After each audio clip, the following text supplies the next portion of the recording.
Σε έβγαλε φωτογραφία. Σταμάτα. Τώρα να πιάσεις καμιά καλή πόση, καλό φωτογραφία. Μα καταπληκτικές τέρες.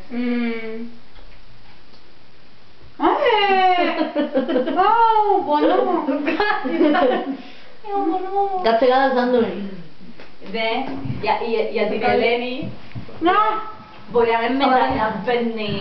μην μεταλαβαίνει πολλές φορές, αλλά για το φαΐ για εκείνη είναι θεία κοινωνία.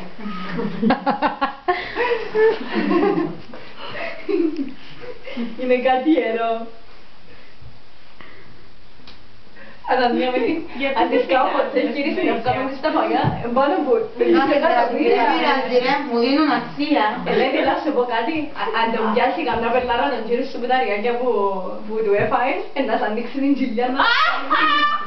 Ωραία ρε. Δισεκατομμύρια που πήγαμε στην κοιλιά. Η Ελένη σώζει τα μωρά του τρίτου κόσμου. Τσουνάμι. Να πει εγώ δονήσω την κοιλιακή μου χώρα.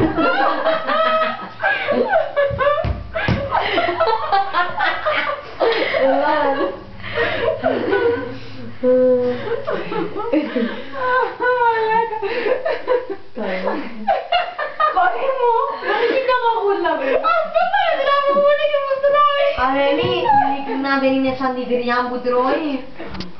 Ρε Ελένη, μάθε να τρώει, δεν είναι κουράσει το παιδί. Ελένη, αφού σε τρώρα. Δικαίωμα μου, δικαίωμα μου.